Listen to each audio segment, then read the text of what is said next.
네, 오늘은 이제 지난 시간에 이어서 지난 시간에 이제 기도에 대해서 개괄적인 내용들을 함께 생각해보는 시간을 가졌고, 오늘은 99문과 100문에 기록된 내용들, 이제 지금부터 이제 이어지는 내용들은 다 우리가 예전에도 한번 살펴봤던 주기도문과 관련된 내용의 부분이라고 할 수가 있습니다. 그래서 99문에 보시면 하나님께서 우리에게 기도의 지침으로 주신 것이 무엇입니까? 답은 하나님의 말씀 전체가 우리에 대한 기도의 지침입니다. 그러나 특수한 기도의 지침은 그리스도께서 그의 제자들에게 가르치신 기도의 형태인 이른바 주기도의 내용에 담겨 있습니다 라고 답을 하고 있습니다. 그리고 이제 100번째 질문에는 주기도의 머릿말이 우리에게 가르치는 것은 무엇입니까? 주기도의 머릿말, 곧 하늘에 계신 우리 아버지여라는 부분은 자녀들이 아버지에게 대하는 것처럼 우리를 도우실 수 있고, 또 언제나 도울 뜻을 갖고 계시는 하나님께 거룩한 경외심과 확신을 가지고 가까이 나아가는 것이며, 또 우리는 다른 사람들과 함께 그리고 다른 사람들을 위해 기도드려야 한다는 것입니다 라고 되어 있습니다. 그래서 예전에도 우리가 주기도문 내용을 함께 살펴봤기 때문에 그렇게 어렵지는 않을 거라고 생각이 됩니다. 그런데 우리가 일반적으로 주기도문이라고 이야기를 하지만 이게 주기도문은 아니고 주님께서 우리에게 가르쳐 주신 기도라고 표현하는 게 더 맞는 합당한 표현이라고 할 수가 있어요. 왜냐하면 예수님께서는 이렇게 기도하지 않으셨습니다. 예수님께서 우리로 하여금 너희는 이렇게 기도하라라고 하시고 알려주신 것이기 때문에 이게 주님이 하신 기도문인 것처럼 주기도문이라고 부르는 것은 좀 합당치가 않아요. 그래서 우리가 표현할 때 주님이 가르쳐 주신 기도라고 표현하는 게 좀 더 합당한 표현이 될 거라고 생각을 합니다. 그리고 이제 100번째 질문과 답 내용에 보시면 하늘에 계신 우리 아버지여라는 부분이 머릿말이라고 이야기를 하고 있습니다. 그리고 이 부분에는 언제나 우리를 도우실 뜻이 있다라고, 이제 그런 내용들, 우리 아버지이시기 때문에 그런 내용들이 담겨져 있기도 하고, 또 더 나아가서 우리 아버지라고 표현을 하고 있기 때문에 이것이 나를 위한, 나만을 위해서 기도하는 것이 아니라 주 안에서 한 형제 자매된, 또 형제 자매가 될 사람들을 위해서도 함께 기도를 해야지만 된다라는 내용을 담고 있다라는 것을 우리가 또한 기억을 하셔야지만 되겠습니다. 그래서 지금 우리가 함께 읽은 내용을 근간으로 해서 이어지는 내용들을 함께 살펴보시면 1번에 이제 들어가는 말이 있죠. 성도가 살아야 할 복음적인 삶의 내용들은 주기도문으로 주님이 가르쳐주신 기도의 내용으로 압축이 될 수가 있어요. 그래서 기도와 삶이, 예전에도 제가 말씀을 드렸지만 기도하는 것과 삶을 살아가는 것이 나뉘어질 수가 없습니다. 그래서 그 다음번에 유명한 말이 나오죠. 기도는 삶을 능가할 수 없고 삶을 능가하는 기도도 없다. 이게 진짜 중요한 표현입니다. 우리가 기도는 삶을 능가할 수 없다.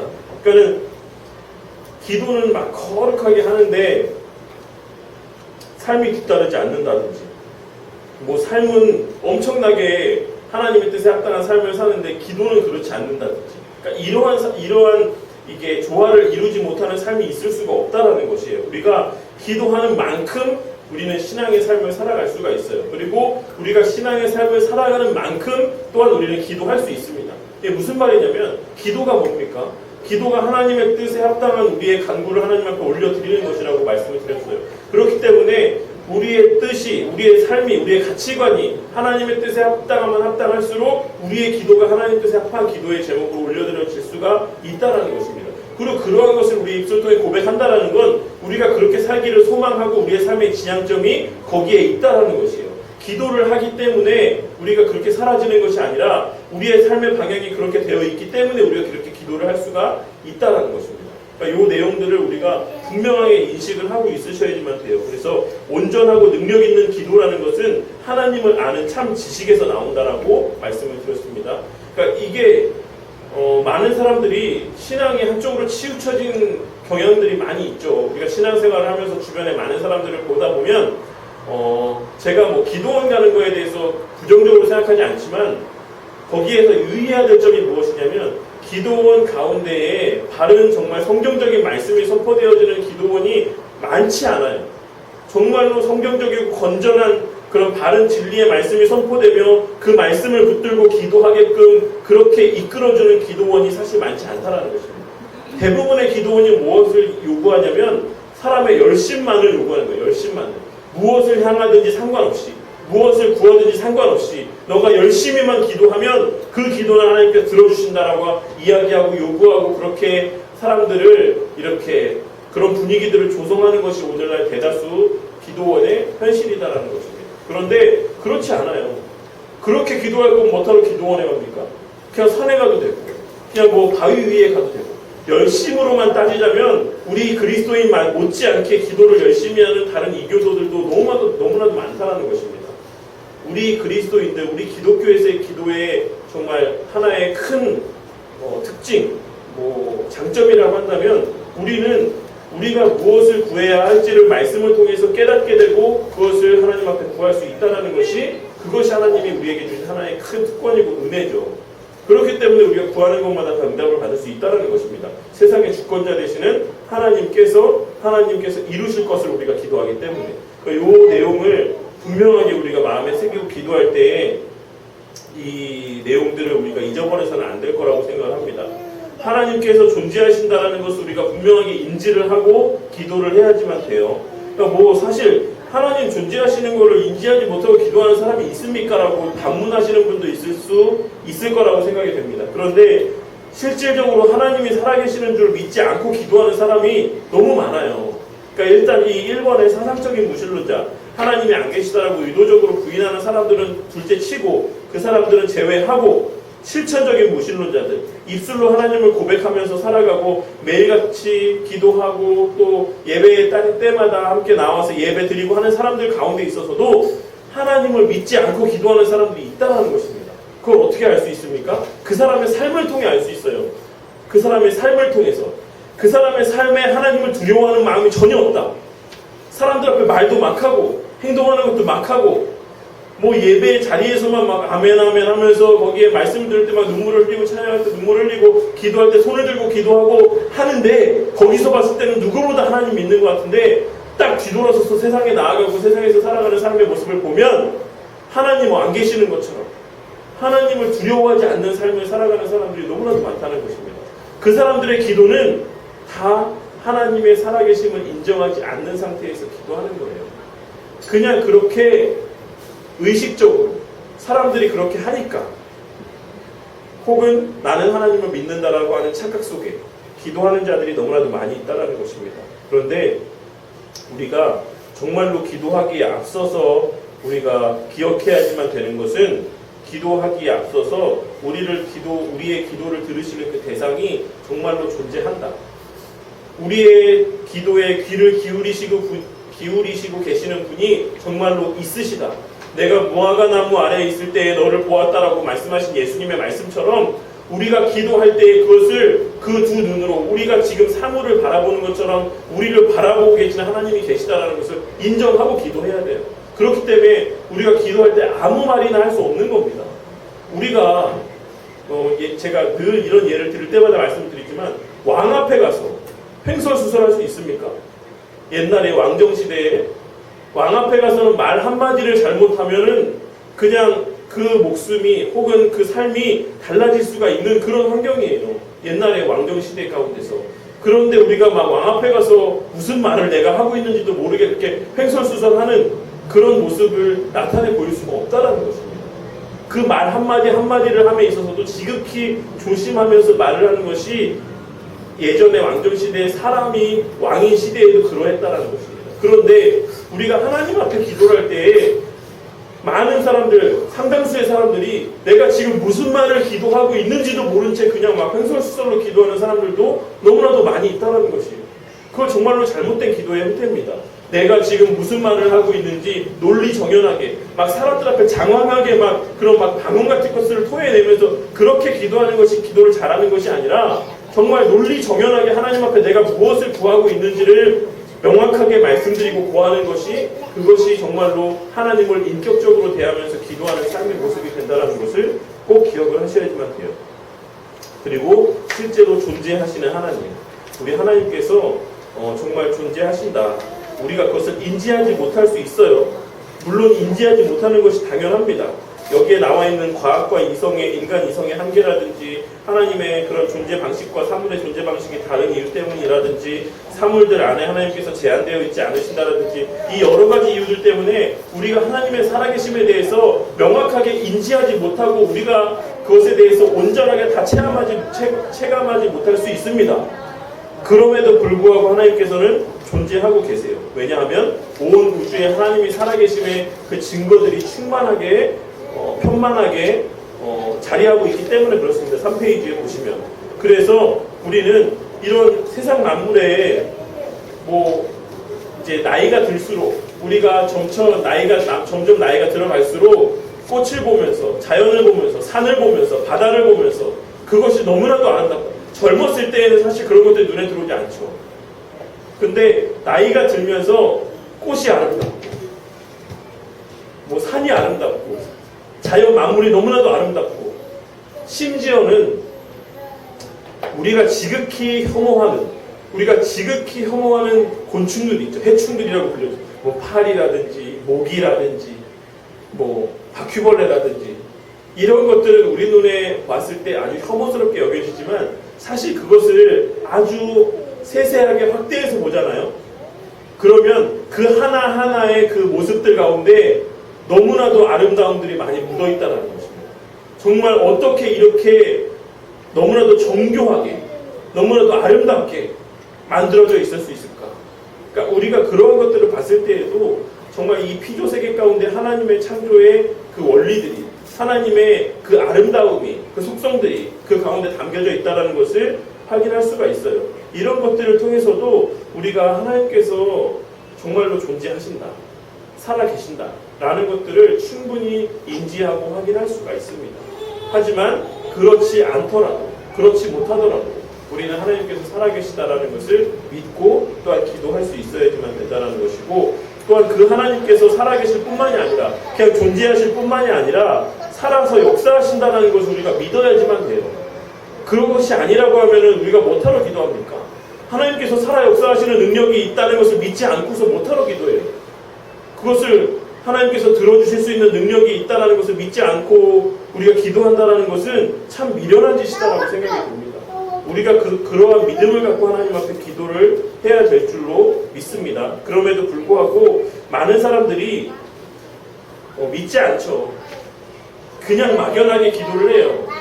믿음이 없이 기도를 한다는 것입니다. 그러니까 사실 저도 아주 떳떳할 수 없지만 하나님 교회로 사람들을 불러 모아주세요. 일꾼들을 보내주세요. 라고 기도하지만 그냥 막연하게 기도할 때가 언뜻 있다는 것입니다. 그런데 우리가 기도할 때 잊지 말아야 되는 것은 우리의 기도가 하나님 뜻에 합할 때 반드시 그 기도는 이미 이루어졌고 하나님께서 이루어 주실 것이다라고 하는 그 믿음을 갖고 우리가 기도를 해야지만 된다는 것입니다. 그것이 기도하는 자들의 바른 마음의 자세다라는 것을 우리가 또 기억을 하셔야지만 되겠어요. 결론에 보시면 인격적인 하나님께서는 분명하게 살아계십니다. 모든 만물을 초월하시면서도 안 계신 곳이 없으시며 인간의 지성의 말을 건네시고 사랑하시며 신자들의 영혼과 교통하사 그들을 거룩하게 하십니다.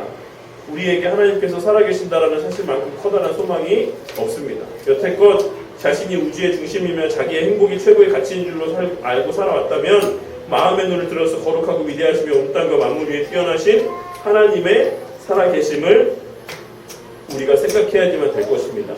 내 만족과 내 육신의 행복을 위해서만 살아갈 때에 그것을 위해서 기도할 때에 거기에 결코 만족이 없습니다.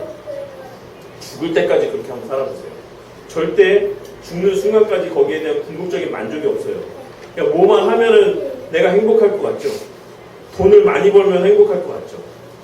내가 지금 간절히 원하는 것을 이루면 행복할 것 같죠.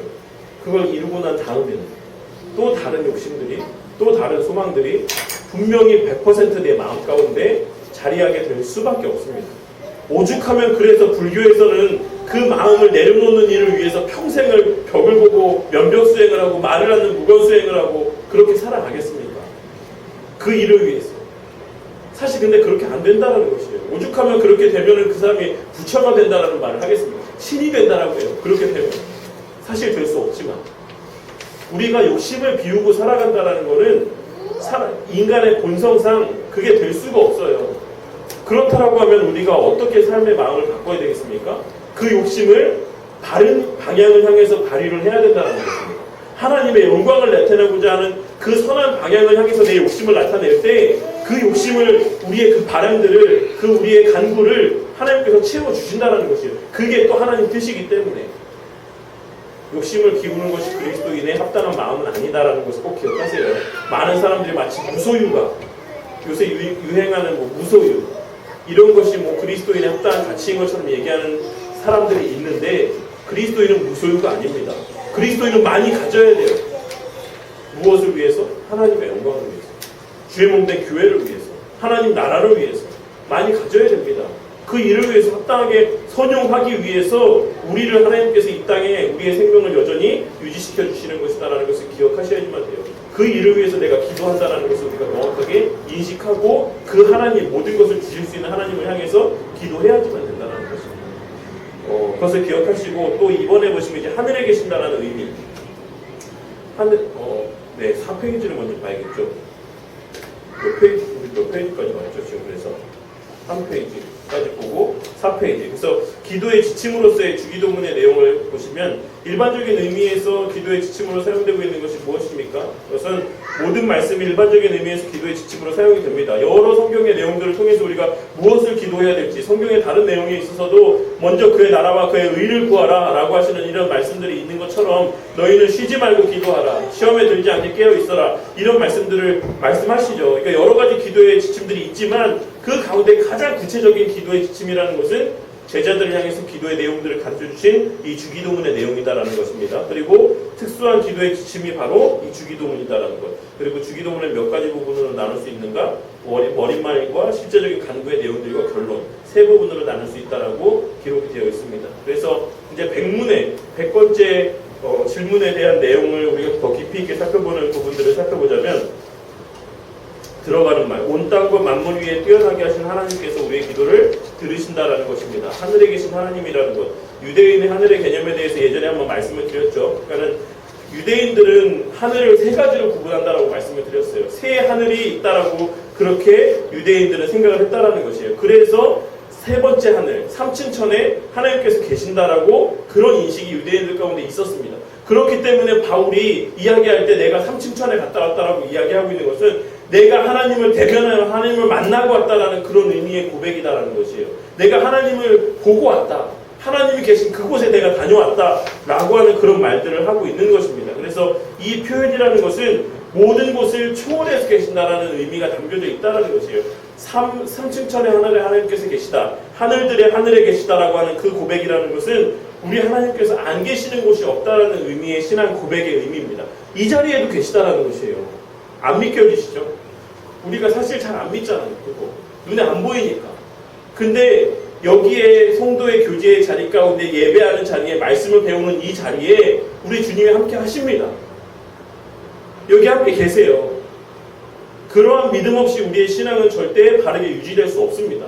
어느 장소에든지 간에 우리 주님이 나와 동행하시다, 함께 하신다 라는 믿음이 우리 신앙의 근간이고 가장 기본이 된다는 것을 꼭 기억을 하셔야지만 되겠습니다. 그래서 하늘에 계시다라고 하는 의미는 크게 포괄적으로 그런 의미들이 담겨져 있고, 구별되신 하나님, 구별된 존재다, 우리와 같이 이와 같은 세상에 어떤 죄악 가운데 거하시는 그런 분이 아니시고 정말 구별된 존재이다, 피조세계와 구별된 무한한 질적인 격차가 있다라는 그런 사실을 의미하는 것이기도 하고, 또한 거룩하신 하나님이시라는 의미들이 담겨져 있습니다. 물론 존재적인 초월성 5페이지 하단에, 그리고 6페이지에 도덕적인 완전성을 지니고 계신 하나님이시다라는 그런 의미들이 담겨 있습니다. 그리고 또한 통치하시는 하나님이시라는 의미가 담겨져 있어요. 다스리고 계시다라는 거.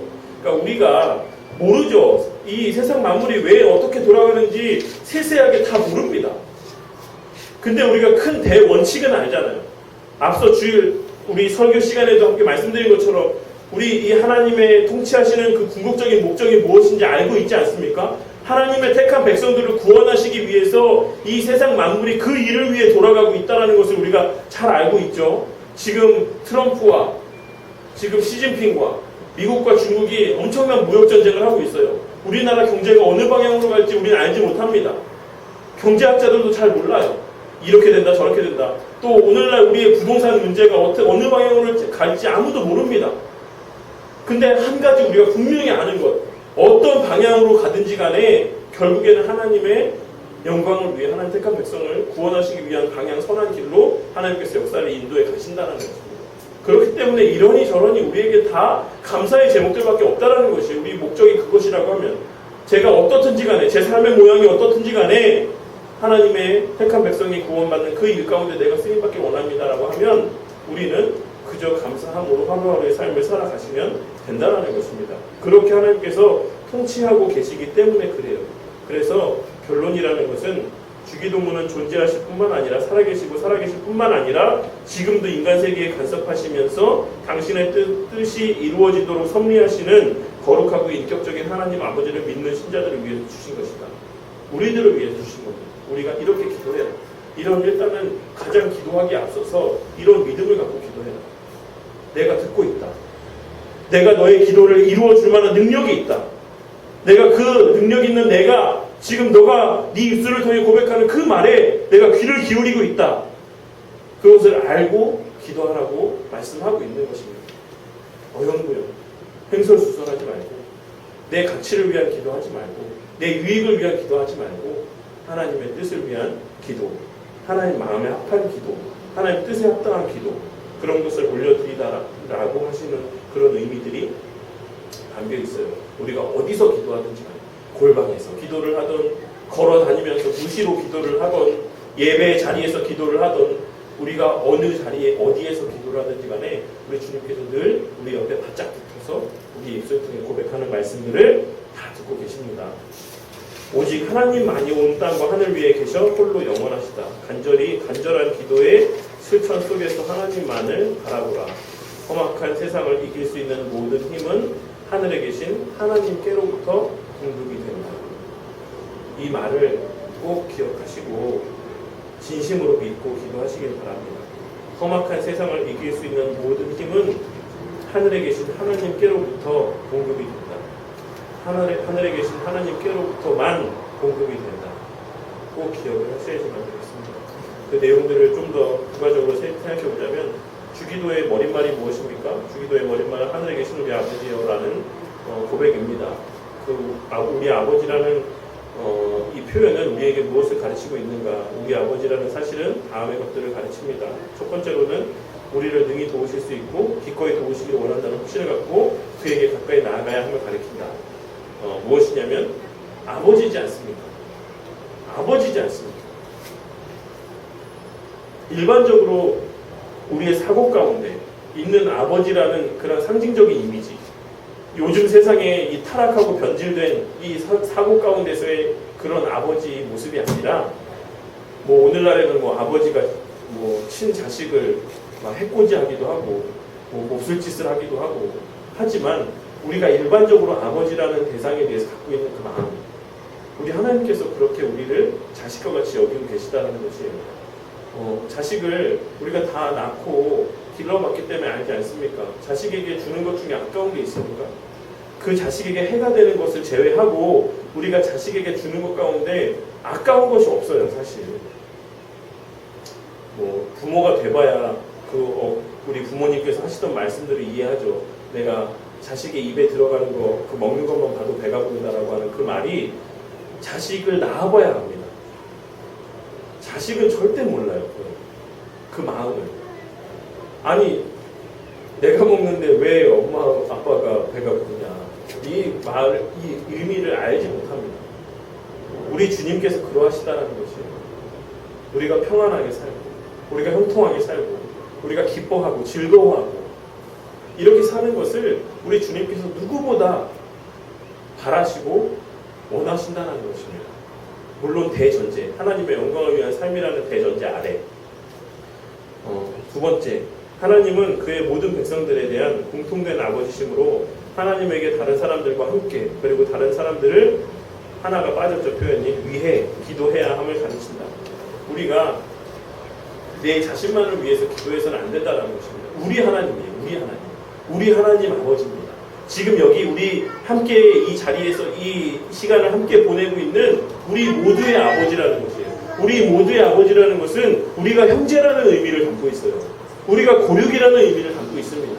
그래서 내 자신뿐만 아니라 내 옆에 있는 지체들을 위해서도 우리가 기도를 해야지만 된다라는 그런 의무가 우리에게 부여되어 있다는 것을 말씀하고 있는 것입니다. 선택이 아니라 의무라는 것입니다. 그리고 우리는 하나님께 성도들과 그의 자녀로 인정되는 사람들만을 위해서 기도해야 되는가? 물론 성도들과 그의 자녀로 인정되는 사람들을 위해서 기도해야 하지만 또한 모든 사람들을 위해서 기도해야지만 됩니다. 왜? 그 사람이 장차 우리의 고육이 될지 우리가 알 수가 있습니까? 모르죠. 그리고 또한 하나님께서, 예수님께서 우리를 향해서 원수를 위해서도 기도하라고 말씀하셨기 때문에 그래요. 우리가 모든 사람들을 위해서 다 기도해야지만 돼요. 정말 쉽지 않죠. 정말 쉽지 않습니다. 저도 지금은 딱히 이제 자주 보지 않으니까 그런 사람이 없지만 예전에 교육자 생활을 하면서, 부교육자 생활을 하면서 정말 보기 싫은 분이 있었어요. 기도 안 나옵니다, 사실 진짜. 하루라도 안 봤으면 좋겠고 한 번이라도 덜 봤으면 좋겠고, 그게 사람의 마음이에요. 모든 사람이 공통된 마음입니다. 그럼에도 불구하고 원수를 위해서 너희 원수를 사랑하며 너희를 핍박하는 자를 위해서 기도해라. 이거는 명령이에요, 명령. 그렇게 할 수 있기 때문에 자연스럽게 그렇게 되니까 하라고 하신 말씀이 아니라, 그렇게 안 되니까는 그렇게 되도록 의지를 갖고 억지로라도 그렇게 하라고 말씀을 하고 있는 겁니다. 힘들지만 내가 정말로 저 사람을 위해서 기도한다라고 한들 저 사람이 그걸 뭐 알기나 할까? 오히려 더 그냥 신이 나서 나를 바보로 알고 멍청하게 알고 그냥 그렇게 알고 더 무시하고 업신여기기나 하지, 저 사람이 뭐 내가 그를 위해서 기도해주고 하는 것들을 알기나 할까? 하나님이 아십니다. 하나님이 아세요. 그 사람 마음을 바꿀 수 있는 것은 하나님밖에 없습니다. 그 상황을 변하게 해주실 수 있는 분은 하나님밖에 없어요. 우리가 원수를 위해서 기도하고 눈물로 그들을 사랑하며 기도할 때 주님께서 그걸 들으시고 우리의 그 눈물을 닦아주시고 그 상황을 변개케 하시는 하나님의 능력을 발휘해 주실 줄로 믿습니다. 그 선택이 아니라 의무다라는 것을, 우리가 기도하며 반드시 기도해야 되는 내용 가운데 하나다라는 것을 기억을 하셔야지만 됩니다. 그리고 하늘에 계신이라는 말은 하나님께서 지상의 아버지가 아니라 하늘에 계신 우리 아버지, 멀리 떨어져 계신 지존자이시기 때문에 거룩한 경외심을 갖고 하나님께 가까이 나아가야 함을 가르친다. 앞서 말씀드린 것처럼 그냥 아무렇게나 우리가 기도할 수 있는 대상이 아니다라는 것을 의미하고 있다는 것을 또 기억을 하셔야지만 되겠습니다. 그래서 우리가 이제 주기도문을 살펴보면서 그 내용들을 다시 한번 다뤄보면서 서론격으로 이 내용들을 함께 생각을 해봤습니다. 우리가 정말 하나님을 신뢰하고 하나님을 의지하고 인정하고 그런 믿는 가운데 기도를 하고 있는지, 기도를 한다라고 하면, 기도를 아예 안 한다라고 하면 문제겠지만 기도를 한다라고 해도 정말로 이런 신앙을 갖고 기도를 하고 있는지 생각을 한번 해보셔야지만 될 거라고 생각을 합니다. 그래서 예전에 꼭 같은 예는 아니지만 예전에 제가 학창 시절에 또 많은 사람들이 그렇게 하죠. 학교 갈 때, 또 학교 갔다 왔을 때 부모님에게 인사할 때 학교 다녀오겠습니다. 학교 다녀오겠습니다. 그러니까 되게 의식적으로 그냥 하는, 상대방이 받든 말든 부모님이 그 인사를 받든 말든 그냥 그렇게 막 거칠의식으로 인사를 했던 때들이 있었죠. 저 어렸을 때도 그랬었고.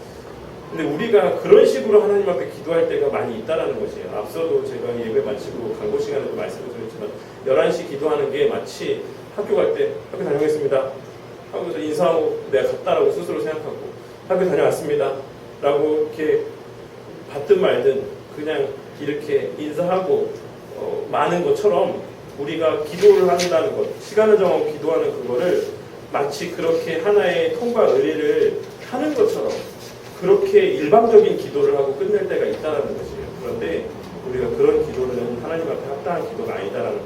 정말 거룩하신 하나님 앞에 나아가서 우리의 부족과 연약을 먼저 다 토해내고 그 하나님의 보좌 앞에 나아가서 하나님과 교제하며 하나님의 뜻을 분별해야 알고 또 내일 하루는 어떻게 살아야 될지를 하나님으로부터 그 마음의 감동하심을 갖고 또 그것에 대해서 감사하며 하루를 마무리하고 또 하루를 시작하게 되는 정말 거룩한 교제가 있어야지만 된다는 것입니다.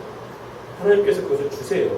우리가 그런 간절히 사모하는 마음을 갖고 주님 앞에 나아갈 때에 그래서 우리가 그런 바람직한 기도의 삶을 통해서 영적으로 깨어있는, 영적으로 민감한 그런 삶을 살게 되시는 우리 성도님들이 되시기를 주님의 이름으로